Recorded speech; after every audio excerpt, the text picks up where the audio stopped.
Every day, something dramatic happens in the Caribbean that affects our lives. We'll give you the details. We'll give you the facts on Caribbean Perspective with Eddie Frederick. Here's Eddie Frederick. Welcome to Caribbean Perspective. So glad you can join us. The story that takes the lead in today's edition for Tuesday, 20th February 2024, and brought to you in association with our friends at Antillean Group, St. Kitts and Nevis Prime Minister Drew asks World Bank to assist with a formula for equitable distribution of CBI resources for both St. Kitts and Nevis. Details after this important message. Believe in our strength, we'll stand by you. Protection from all perils, big and small.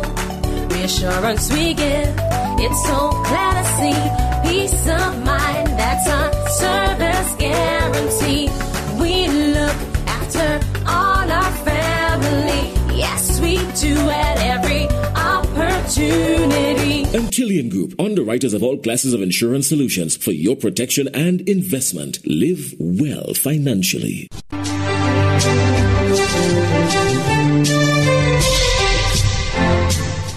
Welcome back. The matter of a more equitable sharing of citizenship by investment resources between the two islands of St. Kitts and Nevis resurfaced at the first 2024 Cabinet Press Conference.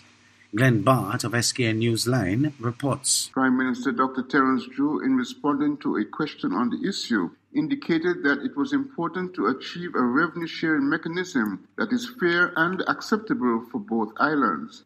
He also explained that since the change of government following the 2022 general elections, the people of Nevis have benefited directly from CBI, apart from the temporary arrangement of budgetary support to the Nevis Island administration that comes also out of the CBI resources.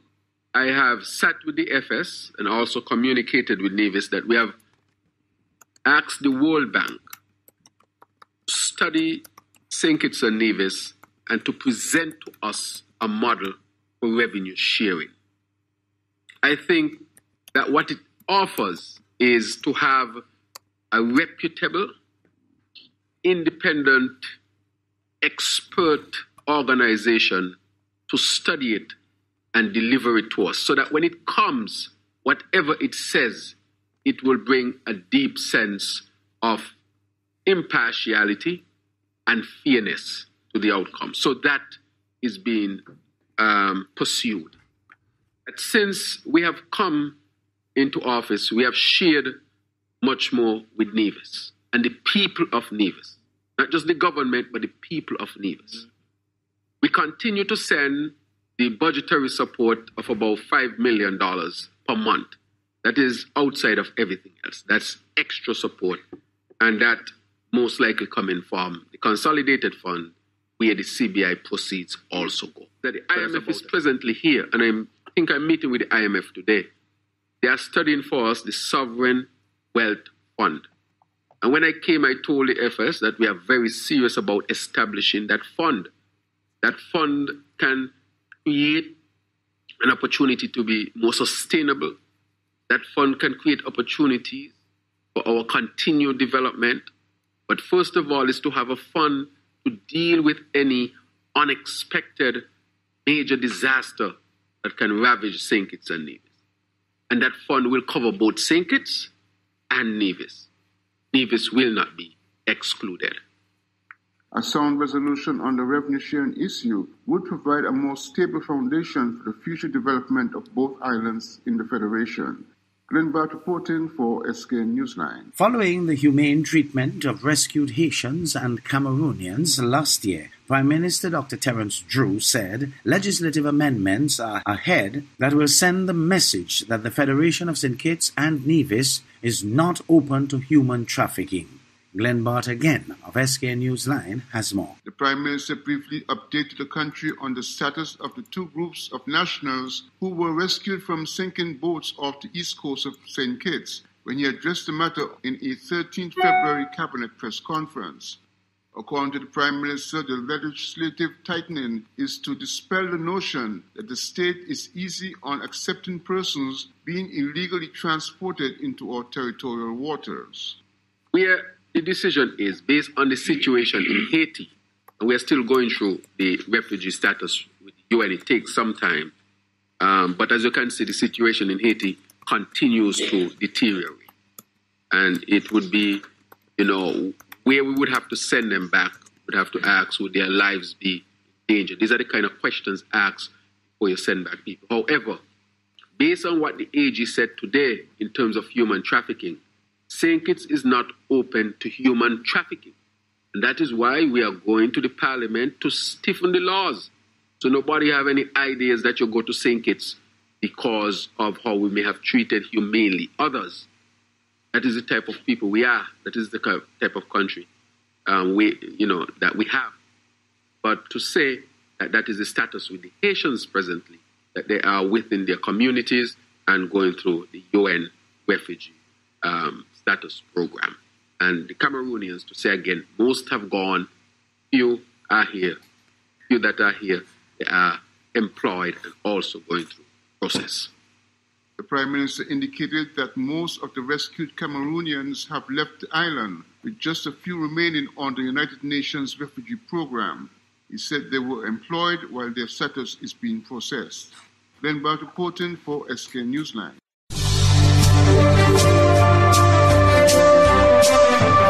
You're listening to Caribbean Perspective with Eddie Frederick, in association with our friends at Antillean Group, underwriters of all classes of insurance solutions for your protection and investment. Live well financially.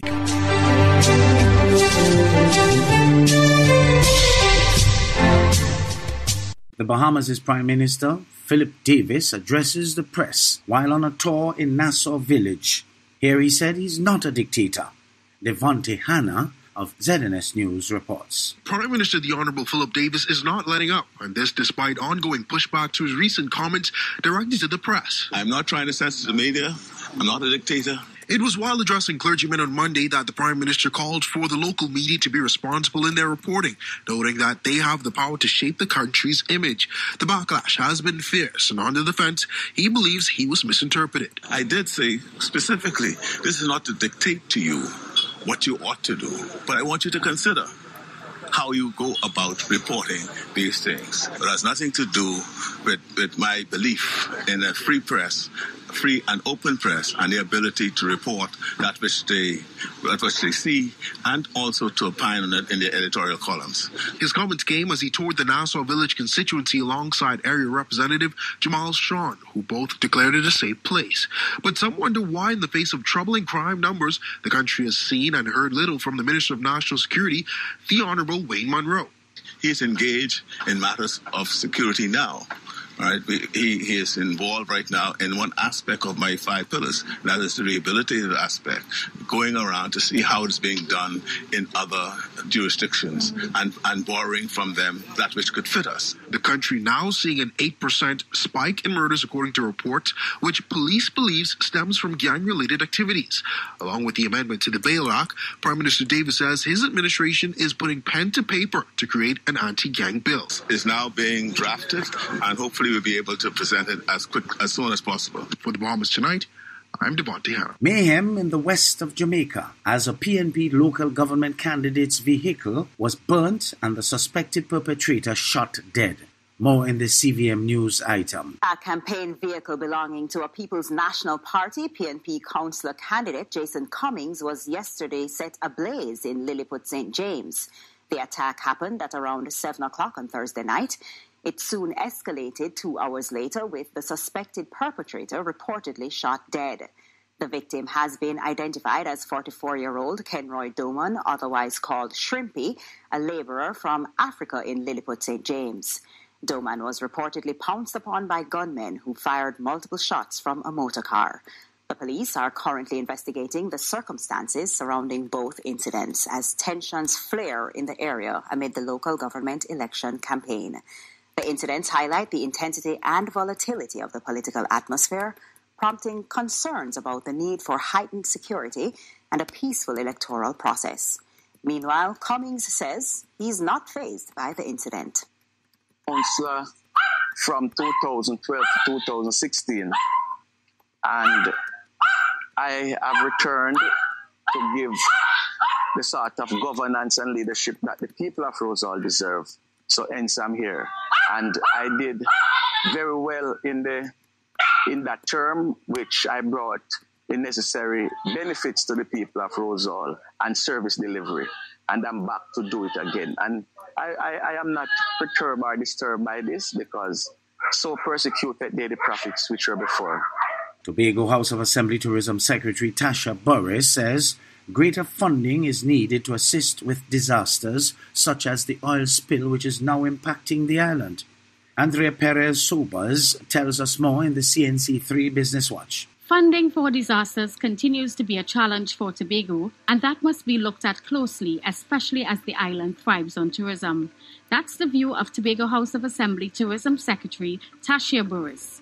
Burris, speaking to senior reporter Gisha Kaulesa Alonso at the Global Tourism Resilience Conference in Montego Bay, Jamaica earlier today, says the long-term effects from an economic standpoint are yet to be determined as it pertains to the oil spill which began last week. How do we put that into our budgeting processes? How do we ensure that there's always an element of funding that is set aside for when things happen that we do not necessarily plan for? So whether that be a natural disaster, whether that be a man-made disaster, whether it be an economic fallout, whatever the situation might be, one of the things that we have to look at seriously as a small island is the issue of funding. Speaking on global tourism resilience, Jamaica's Tourism Minister Edmund Bartlett says there needs to be more dedicated funding for tourism to assist with shocks. And I think that can be done by the tourists themselves who come into our space.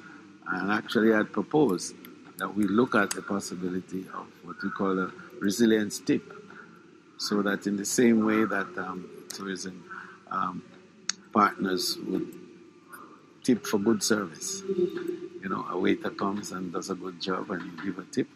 It's the same way that at every point of consumption, you leave a tip. The Global Tourism Resilience Conference ends on Saturday. Latest available data from the Central Statistical Office, or CSO, indicates that the unemployment rate fell year on year in the third quarter of 2023 in Trinidad and Tobago. The information is contained in the Central Bank's Bulletin January 2024. Karen Cozier-Phillip of TTT News provides some details. The Central Bank released its Economic Bulletin January 2024 on Friday. The data on the labor market reveals the unemployment rate measured 3.2% in the third quarter of 2023, markedly lower than the 5.4% recorded in the same period 1 year earlier. According to the statistics, the number of persons with jobs increased by 20.8 thousand persons in the third quarter of 2023, while the number of persons without jobs and seeking employment fell by 12.6 thousand persons. The central bank notes several sectors recorded large increases in the number of employed people, including wholesale and retail trade, restaurants and hotels 9.8 thousand persons, construction, including electricity and water 7.3 thousand persons, community, social and personal services 6.3 thousand persons, and transportation, storage and communication 4.1 thousand persons. Notable declines in the number of persons employed were recorded in the financing, insurance, real estate and business services sectors 4.3 thousand persons, and agriculture, including other agriculture, forestry, hunting and fishing sectors 2.5 thousand persons. In terms of gender, the female unemployment rate measured 4.1% in the third quarter of 2023, markedly lower than the 6.2% recorded in the same quarter 1 year prior. Similarly, the male unemployment rate fell in the third quarter of 2023 to 2.6% from 4.8% in the third quarter of 2022. The youth, persons aged 15 to 24 years old, unemployment rate decreased to 9.3% in the third quarter of 2023, from 11.4% in the third quarter of 2022. Data on retrenchment notices filed with the Ministry of Labour indicated that 101 persons were retrenched during July to October 2023, a decline from 511 persons in the comparative period of 2022. The central bank indicates retrenchments over this period occurred in the petroleum and other mining industries, distribution, construction, and the finance, insurance, real estate, and business services. Karen Cozier-Phillip, TTT News.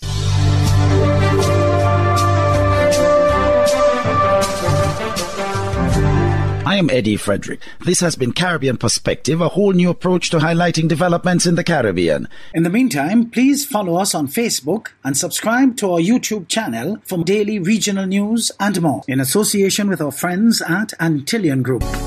Believe in our strength, we'll stand by you. Protection from all perils, big and small. Reassurance we give, it's so glad to see. Peace of mind, that's our service guarantee. We look after all our family. Yes, we do at every opportunity. Antillian Group, underwriters of all classes of insurance solutions for your protection and investment. Live well financially.